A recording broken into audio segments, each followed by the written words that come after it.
Philippa van Coller, yeah, so right, is a dynamic businesswoman, and she's got a background in many different things, mostly ministry.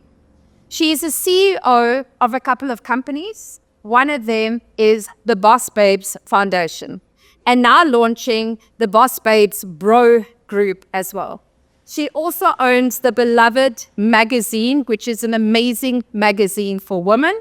And having 19 years as an ordained pastor with experience, she is transitioned into this business world, driven by courage, determination, perseverance, and actually qualities that are forced to be reckoned with. Philippa is phenomenal, and her story today that she'll be sharing with you is my true, authentic self at any cost.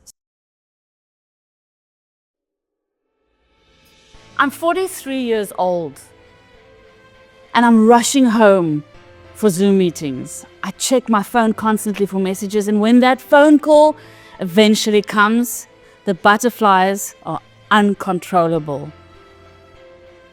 What are all these feelings I'm experiencing? I'm so happy, but I'm so confused. I have felt it before, but this is different. Something that has the potential to change my life. But at what cost? Luckily, it is just online. It's very far from reality and very far from home. Our little secret. Something I will not act on. And this is my story. For the first 40 years of my life, I had things that you would not, should not, and definitely could not talk about.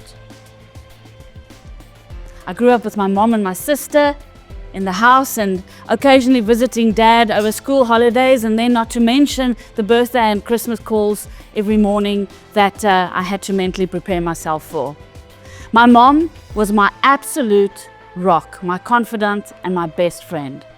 But she was also my spiritual and moral compass, and the person that made sure I knew that the most important thing in our lives is God. He is our source of strength and of life. I loved going to church with my mom, loved church and loved going to church with the family. I was even the very proud granddaughter of a well-known church and community leader. Definitely a legacy that has been embedded in my heart and my soul.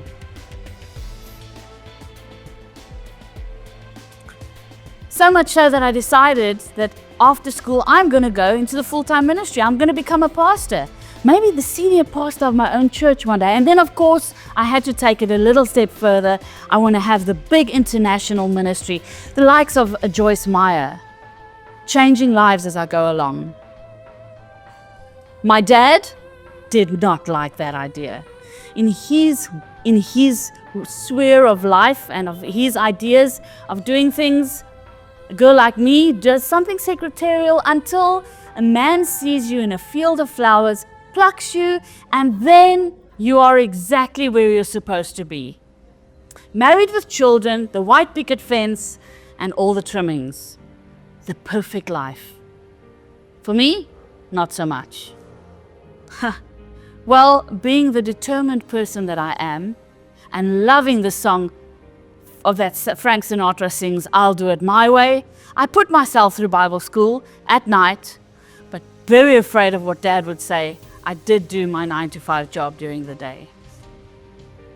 Okay, story is much too long, so fast forward 15 to 18 years, and I am an ordained pastor.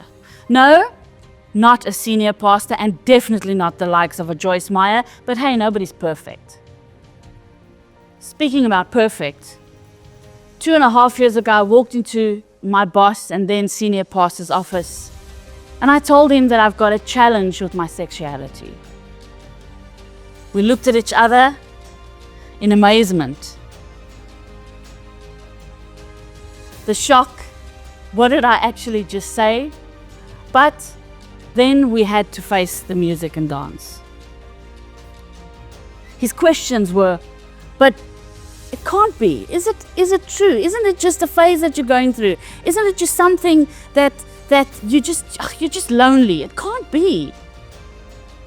You see, when something like that happens and you've got all of these feelings, you realize that there are two things in life that you can do. One is you bury all of these feelings, you take it to your grave, and another thing is in that taking it to your grave, you decide that you're going to work for the rest of your life and not be in a relationship. Or the second one is marry the man that saw me in the field of flowers, and you know, what's the saying? Fake it till you make it. It was a very scary but very defining moment in my life. What do I do now? Where do I go? And this online love of mine isn't even here to pick up the pieces. Is she worth it? Really? Giving up everything for one person?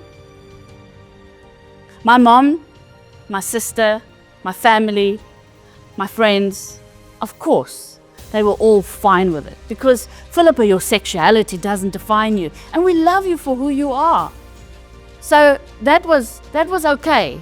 Mom even actually using the example of, it's okay, my poppy. I can't help that I've got kidney stones. Don't know how that happened. But in that moment, I knew that I'll be okay. I knew that I've got people that will take care of me and be there for me. My name is Philippa van Coller, and today you're going to hear incredible stories.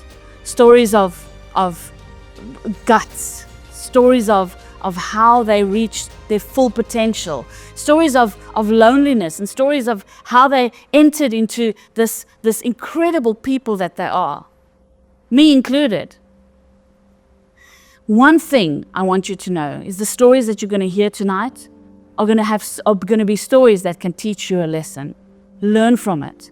And know that whatever you do tonight, you are not alone. Whatever you're facing tonight, you are not alone. You will make it. There is an army, a sea of people with an untapped army of people sitting, listening to you and knowing that they've been there and they can help you through it. My life definitely didn't turn out the way that I thought it would. But yes, I am the CEO and the owner of 2 businesses, with a third one coming up in February. And I know that it's going to be successful. And I know that whatever the price was, it was hard, but the reward was absolutely priceless. Thank you.